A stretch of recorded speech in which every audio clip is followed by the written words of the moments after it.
জয় শ্রী রাধে, জয় শ্রীকৃষ্ণ। নমস্কার বন্ধুরা, রায়কিশোরী দীপা ইউটিউব চ্যানেলের নতুন একটি ভিডিওতে আপনাদের সকলকে সুস্বাগত। বন্ধুরা, আপনারা জানেন কি অভিশাপ কি? অভিশাপের আসল অর্থ কি? আমরা অভিশাপ কখন পাই? গাভী কি অভিশাপ দিয়েছিল, যার কারণে আজও পর্যন্ত সমস্ত নারী জাতিকে সেই অভিশাপ ভোগ করতে হচ্ছে, যা এতদিন এড়ানো যায়নি? কী ছিল সেই অভিশাপ? আসুন তাহলে বন্ধুরা, প্রথমে আমরা জানব অভিশাপ কি এবং অভিশাপের আসল অর্থ কি, আমরা অভিশাপ কখন পাই। বরদান এবং অভিশাপ এই দুই হলো একই মুদ্রার দুইটি পিঠ। এই বরদান আমরা অনেক কারণে পেতে পারি, কখনো নিজের পরিশ্রমের কারণে, কখনো নিজের তপস্যার কারণে, কখনো আমাদের পূর্বপুরুষদের কর্ম তপস্যার কারণে। কিন্তু এই বরদান কতক্ষণ বরদান থাকবে তা আমরা নিশ্চিত করে বলতে পারি না। তা সুনিশ্চিত করে শুধুমাত্র আমাদের কর্মফল। যদি আপনাকে উদাহরণ দিই, আপনি রেশমের কীট দেখেছেন? ও বরদান পেয়েছে যে ও নিজের সুরক্ষার জন্য খোলস বানাতে পারে। এবার ও তাতে এত মত্ত হয়ে যায় যে এমন এক আবরণ বানিয়ে ফেলে যাতে সে নিজেই আবদ্ধ হয়ে চাপা পড়ে মরে যায়। এটার তাৎপর্য কি? তাৎপর্য খুবই সামান্য। গর্ব করা খুবই ভালো, কিন্তু অহংকার করা কখনোই উচিত নয়। যদি অহংকার মনের মধ্যে প্রবেশ করে তাহলে এই বরদান অভিশাপে পরিণত হতে সময় লাগে না। আর যদি কর্মশ্রেষ্ঠ হয় তাহলে অভিশাপও বরদানে পরিণত হয়। এবার আসুন বন্ধুরা, তাহলে আমরা একটা পৌরাণিক গল্পের মাধ্যমে গাভী নারী জাতিকে কী অভিশাপ দিয়েছিল, যার ফল আজও ভোগ করতে হচ্ছে সমগ্র নারীকে, আমরা এই গল্পটির মাধ্যমে বিস্তারিত জানব। এক সময়ের কথা, ভগবান শ্রীকৃষ্ণ রাজ সিংহাসনে বসেছিলেন। তখন নারদ মুনি তার কাছে আসেন এবং বলেন, হে প্রভু, আজ আমি মৃত্যুলোকের মানুষের মাঝে ঘুরে বেড়াচ্ছিলাম।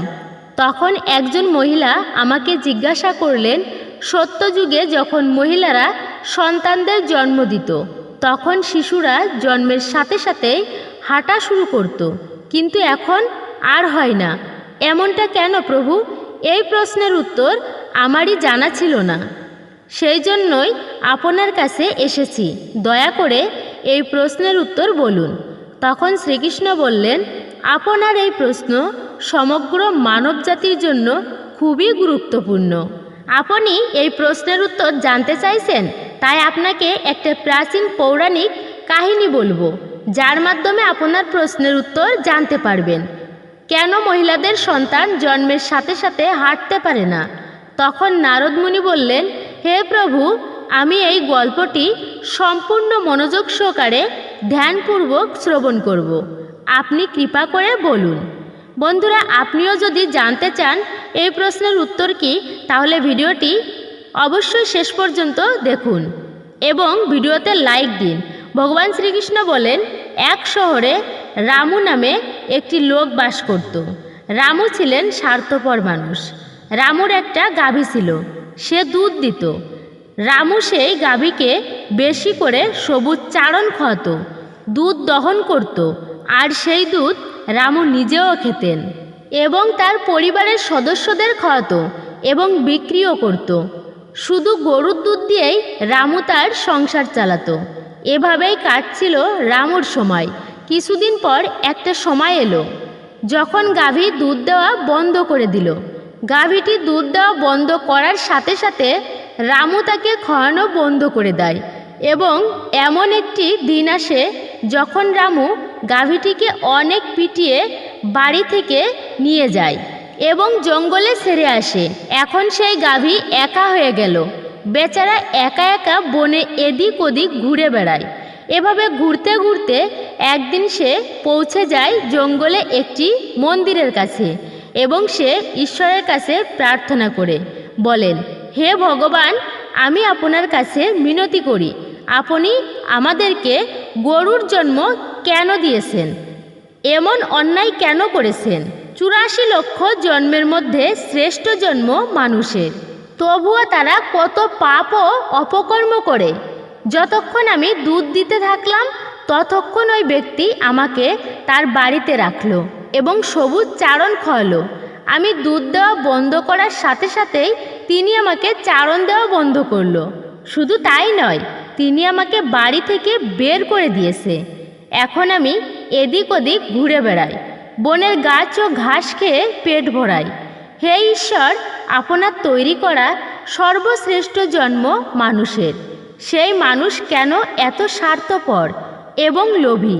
এরপর ভগবান শ্রীকৃষ্ণ বলেন, সময় ধীরে ধীরে কেটে যায়। বেচারা গরু এদিক ওদিক ঘুরতে ঘুরতে একদিন রামুর দরজায় আসে। রামু আবার লাঠি দিয়ে সেই গাভীকে বনের দিকে তাড়িয়ে দেয়। এভাবে কিছুদিন কেটে যায় এবং গাভীটি আবার গর্ভবতী হয়।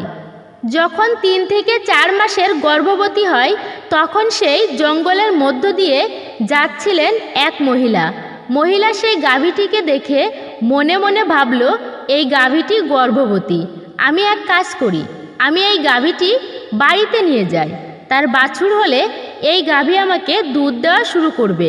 তারপর আমি নিজে এর দুধ পান করব এবং আমার পরিবারের সদস্যদেরও খাওয়াবো এবং বিক্রিও করব। এই বলে মহিলা তার স্বামীকে ডাকতে গেল গাভীটি ধরার জন্য। কিন্তু সে যখন তার স্বামীকে নিয়ে সেখানে উপস্থিত হয় ততক্ষণে গাভীটি সেখান থেকে চলে যায়।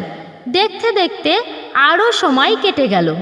যখন সেই গাভীর প্রসবের সময় ঘনিয়ে এলো তখন সে নির্জন বনের নিরাপদ স্থানে গিয়ে বাছুর প্রসব করল। প্রসবের কিছু সময় পর সেই মহিলা ঘাস কাটতে একই বনে গিয়েছিল। সে দূর থেকে দেখল একটি গাভী তার বাচ্চা প্রসব করছে। তখন ভদ্রমহিলা তার কাছে গিয়ে গাভীর দিকে মনোযোগ দিয়ে দেখে বললেন, আরে এটা তো সেই গাভীটা, ইতোমধ্যে বাছুর প্রসব করেছে। এবার মহিলাটি মনে মনে ভাবল, এখন আমি অবশ্যই এই গাভীটিকে ধরে আমার বাড়িতে নিয়ে যাব। মহিলাটি যখন এই কথা ভাবছিল ঠিক সেই মুহূর্তে গাভীটি বলল, বোন, আজ আমাদের একটি উপকার করো। আমার সন্তানের সবে জন্ম হয়েছে, সে হাঁটতে পারে না। তুমি যদি তাকে তুলে আমার কাঁধে রাখো, আমি আমার সন্তানকে নিয়ে নিরাপদ স্থানে চলে যাব, কারণ আমার সন্তান 8 মাস পর হাঁটতে পারবে। এরপর ভগবান শ্রীকৃষ্ণ নারদ মুনিকে বলেন, মহর্ষি নারদ, আগে এমনটা ছিল না। বাছুর জন্মের 8 মাস পর নিজের পায়ে হাঁটতে সক্ষম হতো। তখন নারদ মুনি বললেন, হে ভগবান, তারপর কি হলো বলুন প্রভু। তখন ভগবান শ্রীকৃষ্ণ বলেন, গাভীর এই কথা শোনা মাত্রই সেই মহিলা উচ্চস্বরে হাসতে লাগলেন এবং বললেন, তোমার সন্তান নোংরা হয়ে পড়ে আছে। আমি কেন তোমার সন্তানকে তুলে তোমার কাঁধে রাখবো? আমি কেন তোমার উপর দয়া করব?